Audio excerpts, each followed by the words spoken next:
ketika saya datang ke sana berkunjung, berdiskusi dengan anak-anak ini masih berperilaku saya pengen menjadi pejuang Islam, berjihad ke negara-negara yang terzolimi, termasuk saya juga akan menegakkan kekhilafahan. Nah, begitu kita ini, terus akhirnya kamu mau nggak wawancara dengan atau video call dengan Umar Patek dan Ali Imron. Kebetulan kan kami dekat sama petugas-petugas yang jaga beliau-beliaunya itu. Nah, begitu video call dengan tokoh-tokoh ini, anak-anak ini akhirnya bisa berkurang rasa ininya. Nah, ini kan kita terbantu dengan teman-teman ini, saudara-saudara kita yang dulu melakukan bom Bali 1, tetapi dengan melalui program deradikalisasi ini, mereka tersadarkan dan justru menjadi menjadi banyak membantu kita.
Halo sahabat Indonesia, kita bertemu kembali dalam edisi khusus peringatan 20 tahun Bom Bali.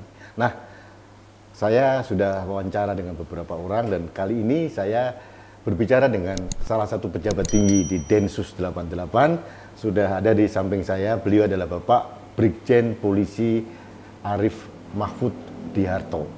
Beliau ini menjabat sebagai Direktorat Idensos. Idensos itu adalah identifikasi sosial. Idensos itu apa? Nanti akan kami tanyakan pada beliau. Pak Arif, matur suwun. Terima kasih. Pak. Mohon maaf saya bahasa Jawa karena kami dengan beliau ini satu tetangga kampung. Beliau Nganjuk, saya Blitar. Jadi Nganjuk itu yang terkenal pelempodang. Pelempodang. Luar biasa. Kalih angin ya. Kenapa Pak? Anginnya. Ya, sahabat Indonesia, ini menarik sekali. Kita pengen tahu apa yang dilakukan oleh Densus 88 karena ini adalah institusi yang sangat-sangat penting dalam penanggulangan terorisme. Nah, tapi ternyata ada direktorat yang namanya Idensos. Ya, kita tanyakan pada Pak Arif.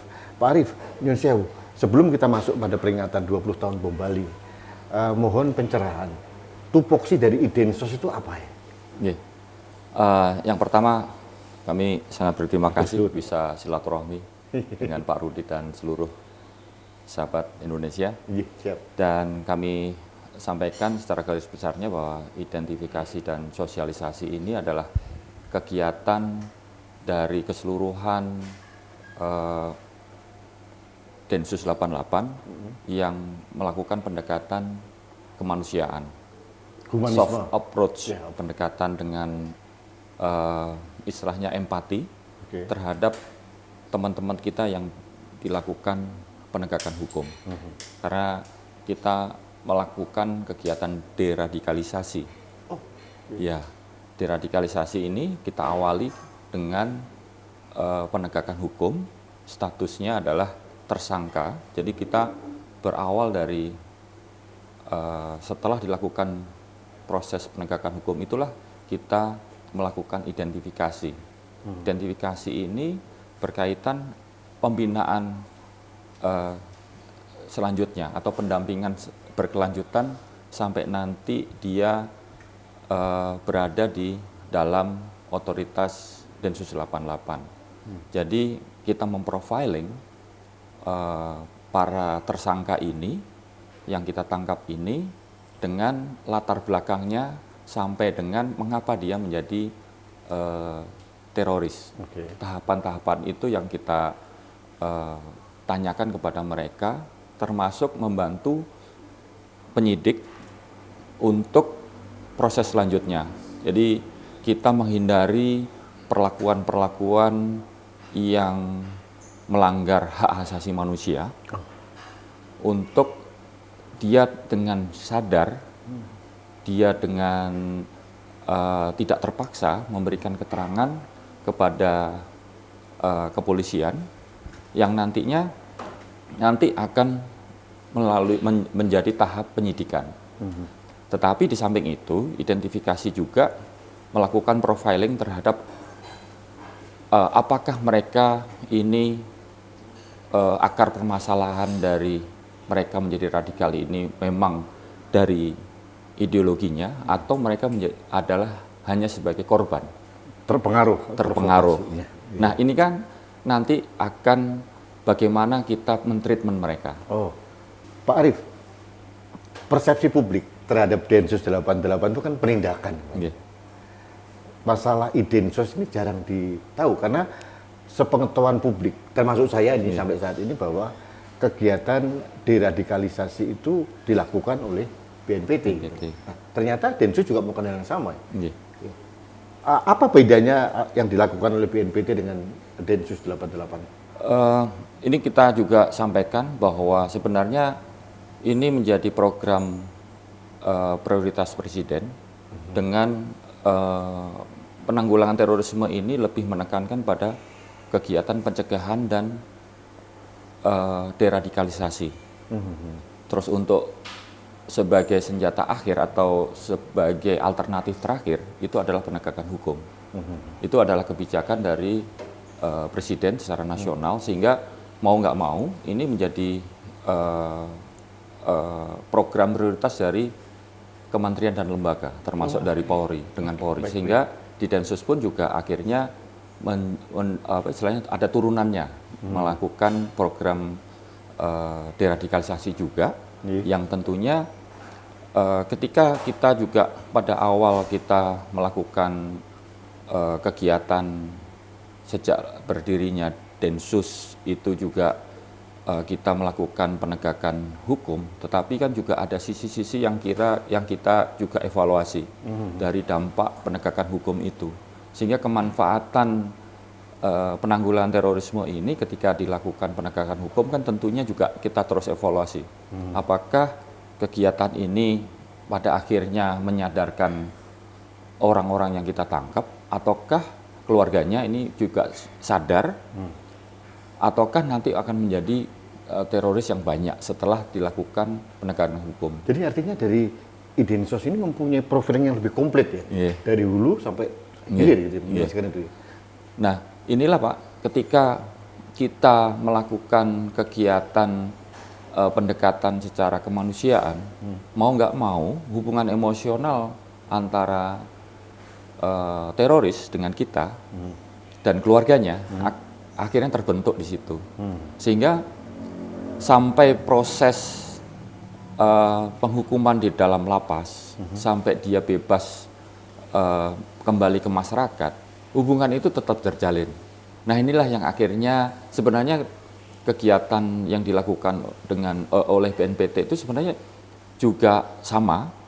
Namun demikian kami sejak dari awal proses penangkapan itulah emosional kita dengan pelaku dan keluarganya akhirnya tercampur, sehingga mau nggak mau hubungan emosional itu akhirnya terjalin sampai dia bebas. Nah, itulah yang kita, sampai kapan tugas kita melakukan deradikalisasi terhadap mereka itu berakhir, kami tidak bisa menjawab dengan batas waktu, timelinenya itu kita nggak bisa membatasi, tapi kita terus mendampingi mereka sampai dia benar-benar bisa diterima oleh masyarakat dan mereka sendiri bisa menerima kemajemukan yang ada di Indonesia, termasuk mengikuti taat pada hukum-hukum positif yang ada di Indonesia. Apakah Densus juga memberikan edukasi pada masyarakat untuk menerima mereka juga? Betul, Pak. Ini juga kaitannya sebenarnya ada ada irisan yang di masing-masing direktorat di Densus. Di kita ada direktorat pencegahan, ada direktorat, ada Satgaswil, Satuan Tugas Kewilayahan yang di provinsi ada. Sehingga ketika kita melakukan penegakan hukum, sesaat setelah kita melakukan penangkapan terhadap tersangka teroris, itu mau nggak mau kita juga melakukan tahap berikutnya yaitu penggeledahan dan penyitaan barang bukti. Sehingga kita datang ke rumah para pelaku itu, dan tentunya di rumah itu ada tinggal keluarganya. Sehingga ketika datang ke keluarganya itulah kita bisa memprofiling keluarganya ini sejauh mana terdampak dari proses penegakan hukum itu, sejauh mana tingkat radikalnya keluarganya itu. Nah, setelah itu mereka yang keluarganya kita tangkap, mereka ini menjadi korban dari, ya sebenarnya korban dari perilaku suaminya. Imam di keluarga ya? Imam di keluarga. Nah, jangan sampai dampak sosial dari orang yang kita tangkap ini selalu melekat kepada keluarga.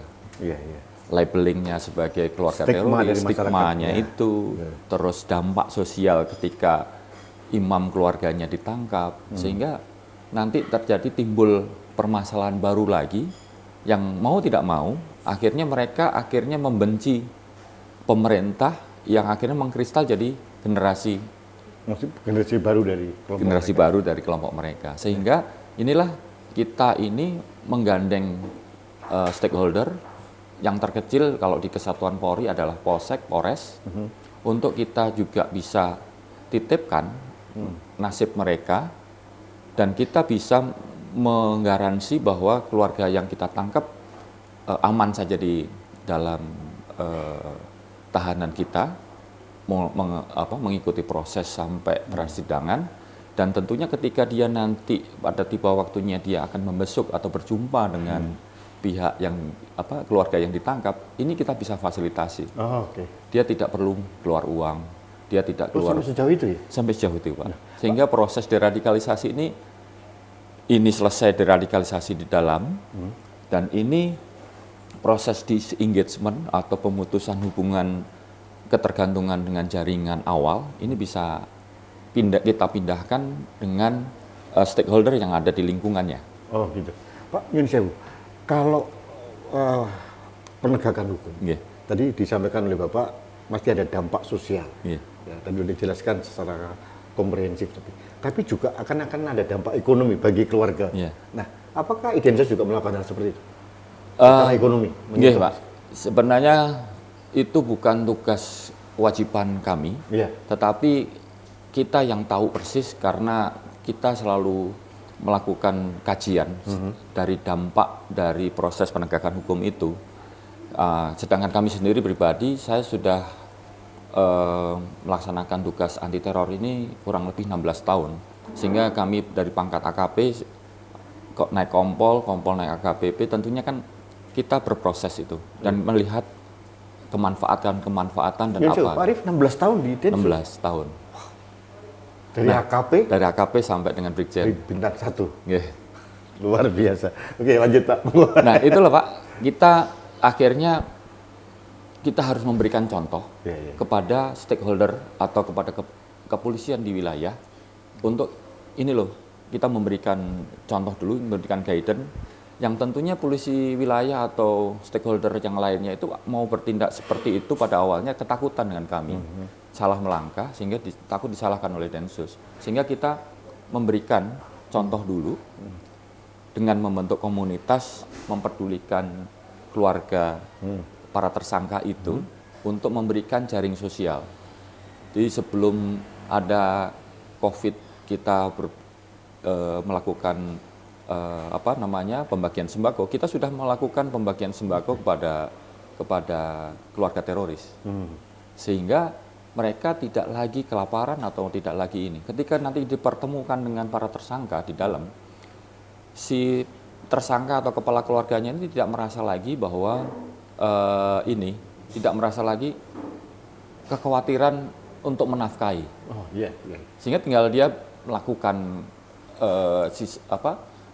kehidupan di dalam menjalani hukuman. Dan ini kita fasilitasi terus.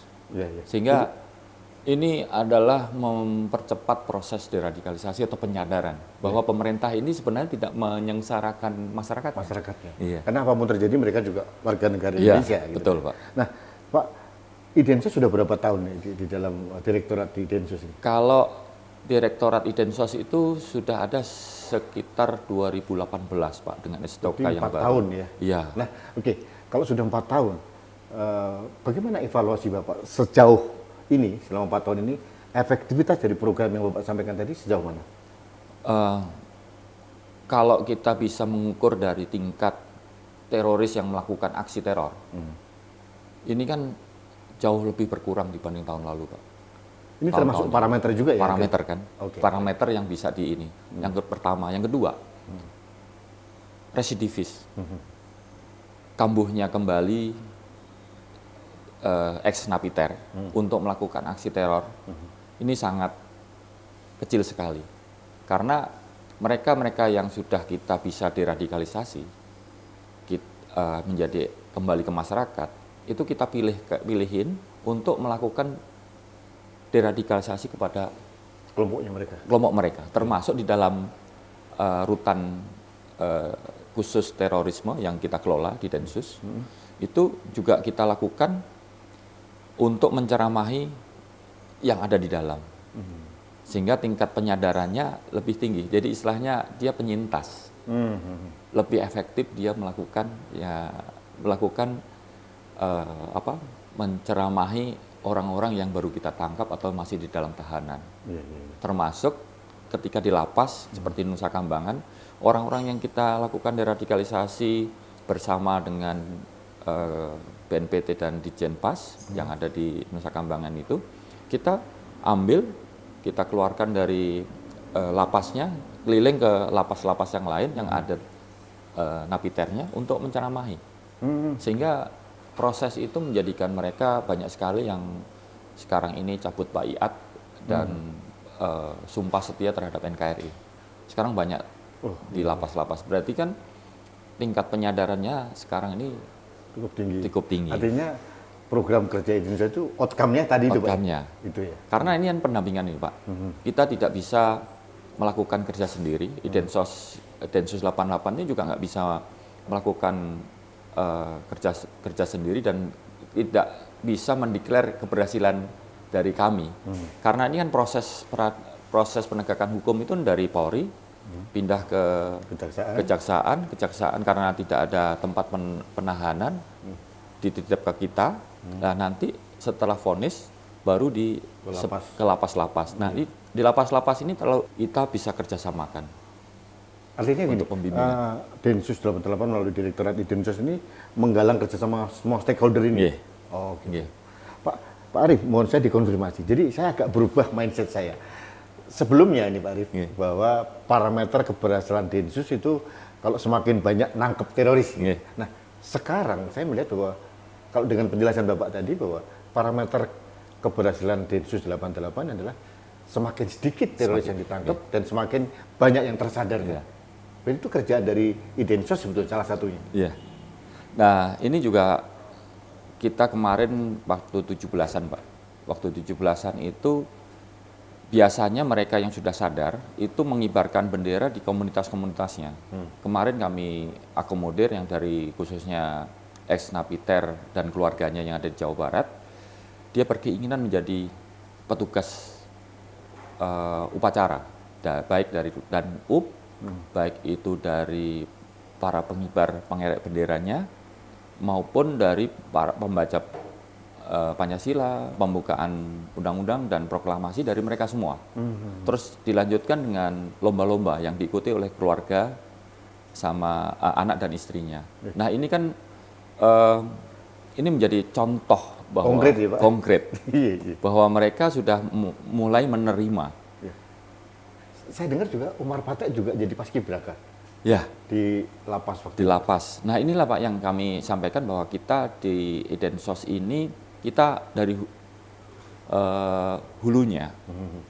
Kalau hulunya ini kita nggak sambut dulu dan deradikalisasi dimulai dari ada di lapas atau sudah ingkrah atau vonis, ini kami kira sangat terlambat. Oke. Kata Pak Kadensus itu golden time kita untuk mereka yang masih dependent dan masih fresh untuk kita mulai rubah. Ketika kita hanya bermain di vonisnya, nanti teman-teman dari Ditjenpas ini akan kewalahan. Artinya harus memanfaatkan golden time tadi. Golden time. Kalau terlewat berarti udah Ya. salah lagi, rusak lagi ya ini. Nah, sistemnya. ini kan juga internalisasi ini kan tentunya tingkat kesadaran dari napiter ini tidak serta-merta ketika ketika di dalam kita terus masuki internalisasi. Contoh di dalam rutan itu masih dalam lingkup Idensos itu ada program internalisasi, di sana kan disiapkan dibangun kayak videotron oleh Pak Kadensus. Jadi di videotron itu ada diisi ceramah-ceramah dari tokoh-tokoh moderat, dari ex-napiter, juga di setel YouTube tentang keindahan Indonesia, beragam suku-suku, bangsa, budaya. Karena mereka pun dari berbagai macam dari berbagai daerah di Indonesia. dan termasuk waktu kecilnya mereka itu sebenarnya juga ikut main congklak, main kelereng. Nah ini yang kita munculkan. Dimunculkan kembali. Ya, budaya-budaya tradisional leluhur kita ini kita munculkan lagi ketika dia di dalam itu kan sendiri, one man one cell, sehingga kan meskipun nanti tidak berhasil, ketika nanti dibina oleh petugas lapas dilanjutkan lagi, itu tentunya juga terus dilakukan, sehingga kita ketika ada pergeseran napiter ke lapas, ini kita sampaikan, ini loh mereka. Sehingga berkelanjutannya di situ, Pak. Wah, luar biasa ini. Jadi saya pribadi jadi mindset saya berubah loh, Pak. Saya pikir dulu Densus hanya penindakan dekat hukum, ternyata luar biasa. Ini saya kira sahabat Indonesia juga mendapatkan pencerahan dari Pak Arief ya. Nah, Pak, ini kami buat dalam rangka peringatan 20 tahun Bom Bali. Nah, apa yang ingin Bapak sampaikan sebagai penanggung jawab program Idensos di Densus 88 kepada masyarakat terkait dengan peringatan 20 tahun Bom Bali? Terima kasih, Pak. Jadi yang kami ingin sampaikan di sini bahwa Densus ini banyak melakukan perubahan-perubahan baik itu dalam SOP maupun dalam rangka, khususnya dalam rangka penindakan hukum pun juga kita tidak hanya sekedar menangkap, tetapi juga ingin merubah sisi pemikiran mereka. Dan ini banyak yang sudah kita lakukan perubahan-perubahan itu. Ini yang perlu diketahui oleh dunia internasional, bahwa kita negara demokrasi dengan sistem, tentunya ada sistem peradilan yang mungkin berbeda dengan negara-negara lain, tetapi di sini kemanfaatannya, sehingga Pak teman-teman dari pelaku-pelaku bom Bali 1 sendiri seperti Ali Imron, seperti Umar Patek, seperti yang lainnya yang saat ini sedang menjalani hukuman seumur hidup, itu banyak melakukan perubahan-perubahan dan bahkan banyak bantu kita. Malah bantu. Iya, pengungkapan teroris itu banyak sekali. Termasuk kami juga selalu ketika ada anak yang terinspirasi melakukan aksi teror, itu kita nggak lakukan penahanan, kita tidak lakukan penegakan hukum secara peradilan, tetapi lebih mengacu ke perundangan anak-anak, perlindungan anak-anak, itu diversi. Nah itu kita kerjasamakan dengan Kementerian Sosial, ditaruh di tempat yang dinamakan RPSA Handayani, yang di Bambu Apus. Nah itu ketika saya datang ke sana berkunjung, berdiskusi dengan anak-anak ini masih berperilaku saya pengen menjadi pejuang Islam, berjihad ke negara-negara yang terzolimi, termasuk saya juga akan menegakkan kekhilafahan. Nah, begitu kita ini, terus akhirnya kamu mau nggak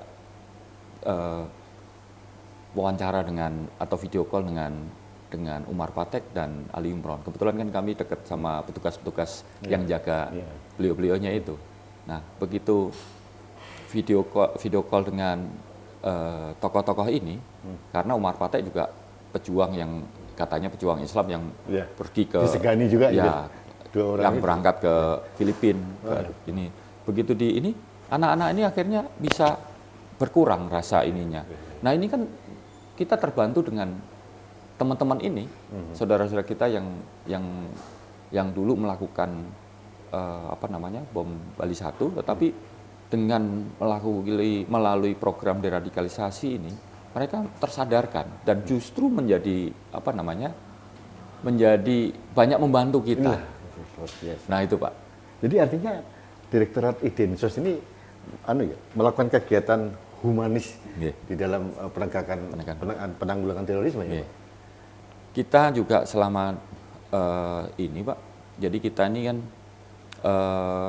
kalau membina mereka, mendampingi mereka, kita keluarkan dari sel, kita duduk ngariung, sama-sama duduk di bawah atau diskusi secara ini tanpa harus kita menonjolkan petugas. Saya polisi, ya, bukan gitu. Enggak Pak. Kadang-kala kan kita membawa makanan yang kesukaan mereka. Umpamanya kemarin ada tahanan perempuan dan mereka mau diberangkatkan ke lapas-lapas karena sudah ingkrah. Nah, ketika itu saya sampaikan mau makan apa nih?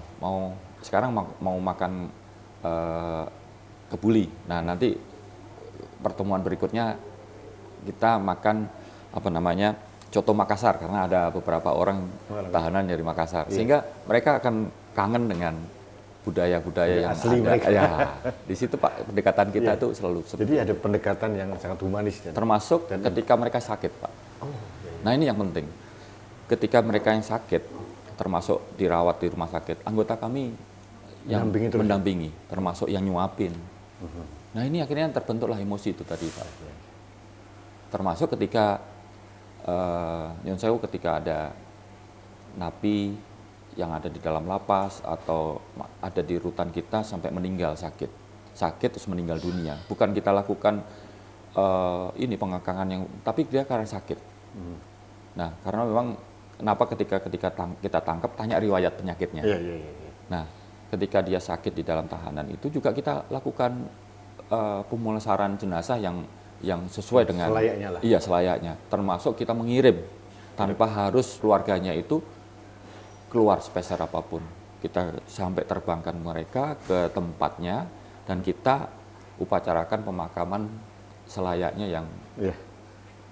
Nah, disitulah Pak. Pak Arief, yang terakhir Pak Arief, ini dalam rangka peringatan 20 tahun bom Bali. Nah, dari program Bapak itu kan salah satunya dari dedikasi bahwa mereka akan dikembalikan menjadi warga bangsa lagi. Nah, saya mohon dari Bapak memberikan penjelasan kepada masyarakat bagaimana supaya mereka memperlakukan keluarga napi teroris ini dengan baik, supaya diterima kembali dalam masyarakat. Monggo Bapak, silakan. Nah, ini yang kami harapkan dari masyarakat bahwa sebenarnya nggak ubahnya bahwa mereka ini sebagai bagian dari keluarga. Jadi kalau bagian dari keluarga itu meskipun pernah salah, tetap kita ayomi sebagai keluarga. Kalau kita menganggapnya sebagai tetangga, kita kan kalau di kampung, hidup di kampung kan ada kerukunan, ada guyup gitu Pak. Ya kita tanyakan. Dan teman-teman yang bebas ini tentunya kan masih ada ketraumaan nggak diterima oleh masyarakat. Nah, sehingga ketika ada mereka, ini program juga dari Pak Kadensus, ketika mereka akan bebas, kita sudah menjemput, tugas Idensosnya menjemput mereka dan kita fasilitasi dan kita acarakan di tempat itu. Kita menyiapkan masyarakat juga. Iya. Luar biasa. Jadi Polres kita kontak untuk mempersiapkan istilahnya seperti syukuran bahwa ini keluarga kita. Kembalinya si anak hilang. Iya. Sehingga orang ini tidak lagi termarginalkan kembali. Nah, itu loh Pak yang sebenarnya kekhawatiran dia akan melakukan aksi kembali seperti nanti akhirnya terkikis ya Pak. Iya, kayak umpamanya Umar Patek ini masih punya potensi, punya pemikiran. Ya memang dia sebenarnya masih kalau kita nggak dekati dengan kemanusiaan lagi, kita kucilkan lagi, akhirnya kan rasa tidak bermanfaatnya tinggi. Kembali lagi menjadi. Ya, itu Pak. Itu yang kami harapkan pada masyarakat ini, jangan khawatir dengan mereka yang memang sudah benar-benar selesai di program deradikalisasinya. Nah itu Pak yang kami harapkan pada masyarakat terima Siap. sebagai keluarga. Kembali. Nggih. Pak Arif, matur suwun, terima kasih. Sami-sami, Pak. Ini pencerahan yang luar biasa. Nggih. Sahabat Indonesia, demikian penjelasan dari Bapak Direktur Idensos, Densus 88 Anti Teror Mabes Polri. Luar biasa. Jujur saya mengalami perubahan mindset dengan penjelasan beliau bahwa ternyata dari Densus 88 Anti Teror bukan penindakan.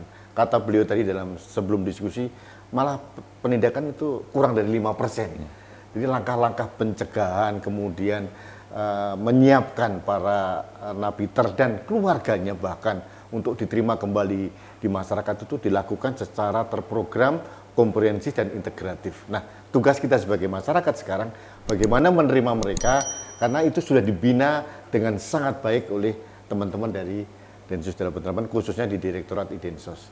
Saya kira ini pencerahan yang baik. Jadi satu lagi kalau kita kembali ke tragedi bom Bali jangan sampai itu terjadi lagi. Itu tekad kita. Terima kasih.